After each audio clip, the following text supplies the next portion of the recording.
without whom children can't imagine their world. Sometimes consider them as a burden when they grow old. Highlighting this theme, we have a परिवार को जन्म देने वाले माता पिता दोनों ही अपने खून पसीने से अपने पौधे को सींचते हैं। वे न सिर्फ अपने पेड़ से बल्कि उनके साए से भी प्यार करते हैं, इस उम्मीद में कि जब वे एक रोज थक जाएंगे तब यही साया उनके काम आएगा।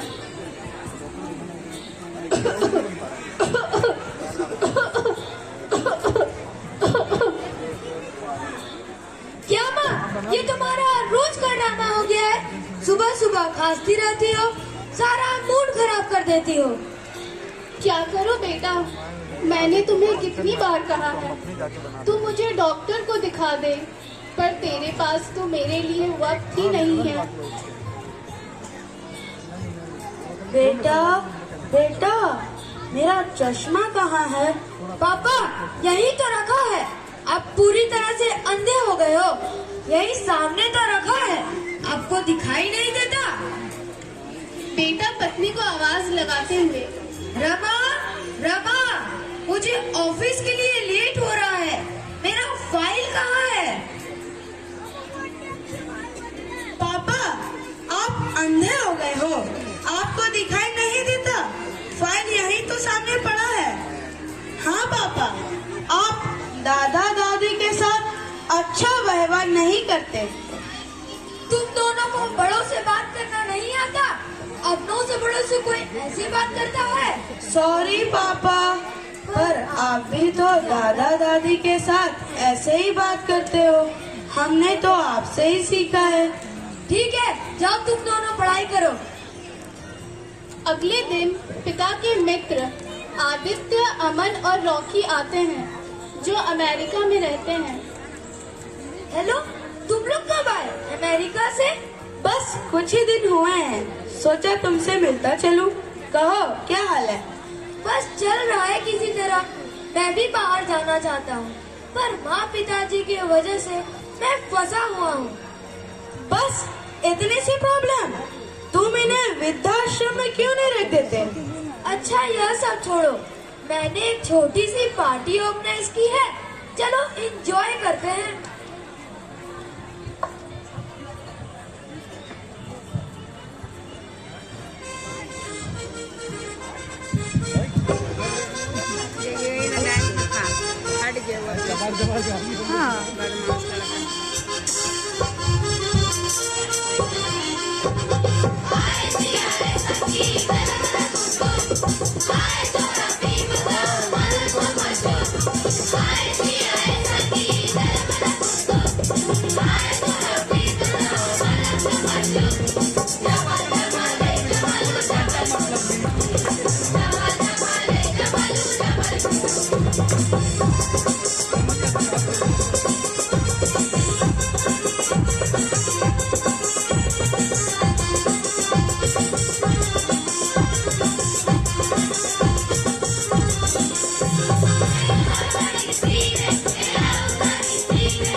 रवि, अब रात बहुत हो गई है, हम लोग चलते हैं। बाय। अगले दिन सुबह रवि अपने माता पिता को पुकारता है। माँ, पिताजी, माँ, पिताजी, मुझे आप दोनों से कुछ जरूरी बात करनी है। मुझे कुछ दिनों के लिए ऑफिस के काम से बाहर जाना है। कुछ दिनों के लिए आप दोनों को वृद्धाश्रम में रहना होगा। जैसे ही मैं वापस आऊंगा तो आप दोनों को वापस ले आऊंगा। क्या तू हमें वृद्धाश्रम छोड़ेगा? अरे माँ नहीं। वृद्धाश्रम हम तेरे लिए बोझ हो गए? ठीक है, जब तुमने फैसला कर ही लिया है तो हम दोनों को छोड़ दो वृद्धाश्रम में, हम मरे या जिए।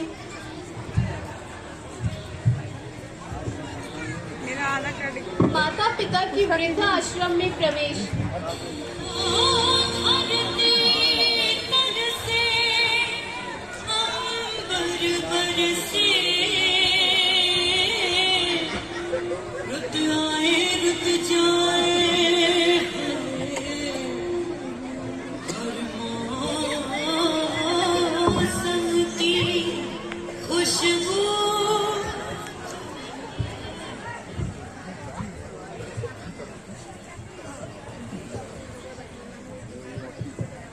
नमस्ते जी, मुझे शर्मा कहते हैं। नमस्ते, मेरा नाम सरोज है।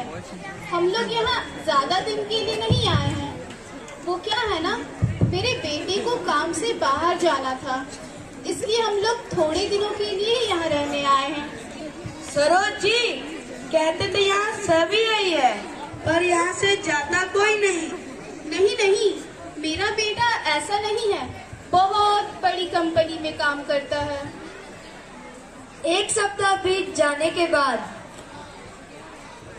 और कितने दिन हमें यहाँ रहना होगा? मेरा तो मन ही नहीं लगता।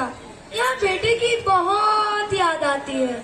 रुको, मैं बेटे को फोन लगाती हूँ।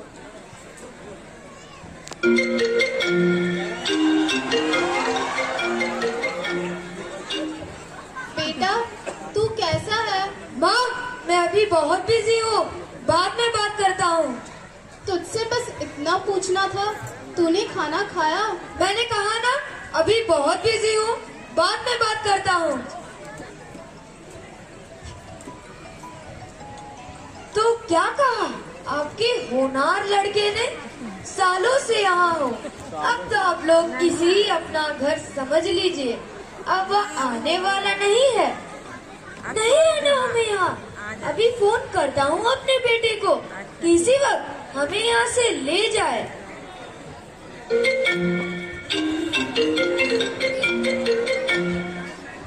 पापा, काम का प्रेशर ज्यादा है, कुछ दिन और एडजस्ट कर लो आप लोग। माँ की तबीयत खराब होने लगती है। क्या आपको दवा चाहिए? क्या अकेलेपन की कोई दवा है? मैं डॉक्टर को बुलाता हूँ। डॉक्टर को नहीं, जज को बुलाओ और पूछो उनसे कि इस उम्र में माँ बाप को किस जुर्म के लिए अकेलेपन की सजा सुनाई जाती है। मिश्रा जी पिता के हाथ से फोन लेकर बेटे से बात करते हैं। अरे कैसे बेटे हो तुम? तुम्हारी माँ इतनी बीमार है, वह तुम्हें फोन पर फोन कर रही है, तुम्हें कोई परवाह नहीं? इससे तो अच्छा यह होता कि ये बे औलाद होते। क्या इसी दिन के लिए पाल पोस कर बड़ा किया था? क्या मेरी माँ की तबीयत इतनी खराब है? मैं अभी आता हूँ। बेटा वापस आकर अपने माता पिता से माफी मांगता है। माँ, पिताजी, मुझे माफ कर दीजिए, मुझसे भूल हो गई। माँ बाप अपने बच्चों से कभी नाराज नहीं होते। हमने तुम्हें माफ किया।